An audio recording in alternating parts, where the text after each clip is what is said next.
പ്രകടനം ആദ്യം ഇവിടുത്തെ പാർട്ടി അംഗങ്ങൾ ആദ്യം ഒരു തീരുമാനം ഉണ്ടായിരുന്നു. ഇന്ന് പെസഹ വ്യാഴമാണ്. മാത്രമല്ല BJP എന്തെങ്കിലും തരത്തിലുള്ള ഒരു ചെറിയ കുത്തിത്തിരിപ്പുണ്ടാക്കുകയും അതൊരു അങ്ങോട്ടും ഇങ്ങോട്ടുമുള്ള പ്രകടനവും പന്തം കൊളുത്തി റോട്ടിലേക്ക് ഇറങ്ങലും ഒക്കെയുള്ള പരിപാടികളായി മാറുകയും അതിൽ നിന്ന് വെള്ളം കലക്കിയ ശേഷം എന്തെങ്കിലും മീൻ കിട്ടുമെന്ന് നോക്കുന്നൊരവസ്ഥ ഉള്ളതുകൊണ്ട് ഇത് കലങ്ങാതെ സൂക്ഷിക്കുക എന്നുള്ളത് നമ്മുടെ ഉത്തരവാദിത്തമാണ്. പെസഹ വ്യാഴമായിട്ട് ഒരു പ്രതിഷേധവുമായി ബന്ധപ്പെട്ട് ഇപ്പം നമ്മൾ ഇറങ്ങണ്ട, നമ്മുടെ ഫോക്കസ് മാറണ്ട, പ്രചരണത്തിൽ തന്നെ നമ്മൾ സൂക്ഷിക്കുക, ജനങ്ങൾ വിലയിരുത്തുന്നുണ്ടെന്ന് പറഞ്ഞ് സത്യത്തിൽ ഇവിടുത്തെ നേതൃത്വത്തോട് ഇന്നലെ ഈ ഒരു വൻ പ്രതിഷേധങ്ങൾ, തെരുവിലിറങ്ങിയുള്ള പ്രതിഷേധങ്ങൾ ഇതുമായി ബന്ധപ്പെട്ടത് ഒഴിവാക്കണം എന്നുള്ളത് എൻ്റെ ഒരു റിക്വസ്റ്റും കൂടെ ആയിരുന്നു. ഞാനും കൂടെ, കാരണം അത് അല്ലെങ്കിൽ ചിലപ്പോൾ നമ്മൾ ആ കുഴിച്ച കുഴിയിൽ നമ്മൾ വീഴും. അത് വേണ്ടാന്ന് വെച്ചിട്ട് ഞാനും കൂടെ ആവശ്യപ്പെട്ടിട്ടാണ് സത്യത്തിൽ ഇന്നത്തെ പ്രതിഷേധ പ്രകടനങ്ങൾ പൂർണ്ണമായിട്ട് മാറ്റിവെച്ചിട്ടുള്ളത്.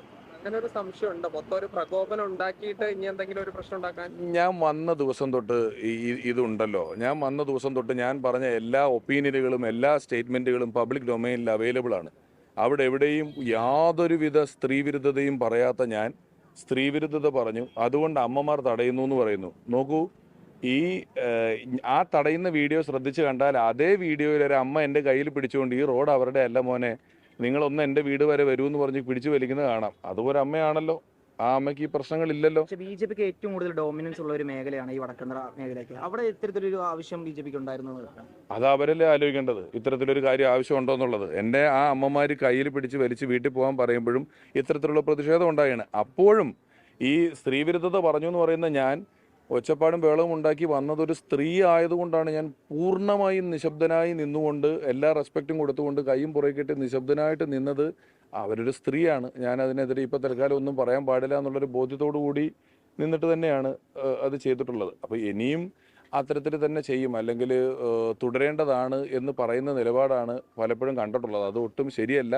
നമ്മുടെ മുഖ്യമന്ത്രി മുതൽ ഈ കേരളത്തിലെ ഏറ്റവും സാധാരണക്കാരായ വോട്ടർമാർ വരെ ഉൾപ്പെടെ ഉള്ള ജനാധിപത്യ ബോധമുള്ള എല്ലാവരും ഒരുപോലെ ഇത് മോശമായിപ്പോയി എന്ന് പറഞ്ഞൊരു കാര്യത്തിൽ ഇപ്പോഴും ഇവിടുത്തെ NDA അതൊരു മോശമായി പോയ കാര്യമാണെന്ന് എവിടെയും പറഞ്ഞ് ഞാൻ കേട്ടില്ല. കുഴപ്പമില്ല.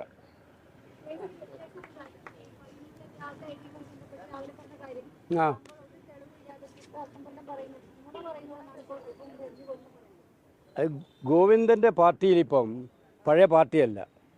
ആ പാർട്ടിയിൽ നടന്നുകൊണ്ടിരിക്കുന്ന കാര്യങ്ങൾ ഞങ്ങൾക്കറിയാൻ കൃത്യമായ സംവിധാനമുണ്ട്. എന്താണ് അതിനകത്ത് നടക്കുന്നതെന്ന് അറിയാൻ ഇപ്പം പഴയതുപോലെ കൂട്ടിട്ടിട്ടുള്ള രഹസ്യ അറകളൊന്നും അവിടെ ഇപ്പം ഇല്ല. അപ്പോൾ അതുകൊണ്ട്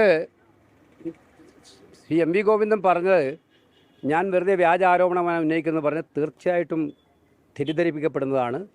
അവിടെ ഒരു കാര്യമുണ്ട്, തെളിവുകൾ പുറപ്പെടുവിക്കുന്നതല്ലല്ലോ പ്രശ്നം. ഞങ്ങൾ ഉന്നയിച്ച കാര്യം അവിടെ പ്രിൻ്റ് ചെയ്യുന്നതായിട്ടുള്ള വിവരം ഞങ്ങൾക്ക് കിട്ടിയിട്ടുണ്ട്. അത് CPMൻ്റെ ഓഫീസാണ്. ആ ഓഫീസിലെ 3-ാം നിലയിലാണ് പ്രിൻ്റ് ചെയ്യുന്നതായിട്ടുള്ള വിവരം കിട്ടിയിട്ടുള്ളത്. ഇലക്ഷൻ കമ്മീഷൻ ഞങ്ങൾ പരാതിയും കൊടുത്തിട്ടുണ്ട്. ഇനി ഉത്തരവാദിത്വം ഇലക്ഷൻ കമ്മീഷൻ്റെ അല്ലേ. ഇത്തരം കാര്യത്തിൽ ഞങ്ങൾ ഇലക്ഷൻ കമ്മീഷൻ ഇന്നലെ വൈകുന്നേരം തന്നെ പരാതി കൊടുത്തിട്ടുണ്ട്. ആ പരാതിയിൽ പറയുന്ന കാര്യങ്ങളാണ് ഞാൻ പറയുന്നത്. ഇത് പുത്തരിയൊന്നുമല്ല, പയ്യന്നൂരിൽ തളിപ്പറമ്പിലും പുത്തരിയൊന്നുമല്ല. ഒരുപാട് വ്യാജ ID കാർഡ് ഉണ്ടാക്കാറുണ്ട്, കള്ളവോട്ട് ചെയ്യാറുണ്ട്, ബാങ്കുകൾ പിടിച്ചെടുക്കാറുണ്ട്, സഹകരണ സ്ഥാപനങ്ങളും അതുപോലെ പഞ്ചായത്തുകളും പിടിച്ചെടുക്കാറുണ്ട്. അപ്പോൾ ഇതിപ്പം MV ഗോവിന്ദൻ പറഞ്ഞു കേട്ടോ, തോന്നുന്നു മാർക്സിസ്റ്റ് പാർട്ടിക്ക് ഈ ശൈലിയെക്കുറിച്ച് അറിയേ ഇല്ല. ഇങ്ങനെ വ്യാജ ID കാർഡൊന്നും അവർ നിർമ്മിക്കാറില്ല, കള്ളവോട്ട് അവർ ചെയ്യാറേ ഇല്ല. മരിച്ചുപോയവരുടെ വരെ വോട്ട് ചെയ്യുന്ന പാർട്ടിയല്ലേ കമ്മ്യൂണിസ്റ്റ് പാർട്ടി. മരിച്ചുപോയവർ തിരിച്ചു വരുന്നത് ഈ ഇലക്ഷൻ കാലത്താണ്. കണ്ണൂരിലത് കണ്ടതാണ്. അപ്പോൾ അതുകൊണ്ട് ആ പറയുന്നതിലും കാര്യമില്ല.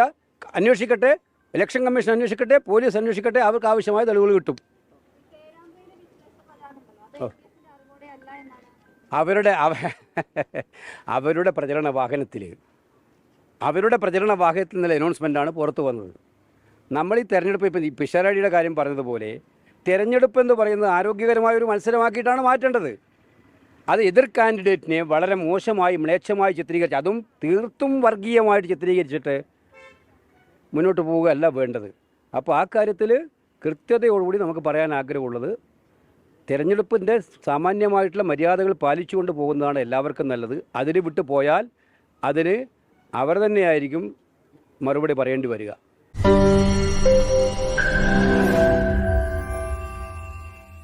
ലോകത്തെവിടെയായാലും ഏത് സമയത്തും 24 വാർത്തകളും ഓഗ്മെന്റഡ് റിയാലിറ്റി പാക്കേജുകളും എക്സ്പ്ലെയിനറുകളും വിശദമായി കാണാൻ ഞങ്ങളുടെ YouTube ചാനൽ നിങ്ങൾക്ക് സബ്സ്ക്രൈബ് ചെയ്യാം.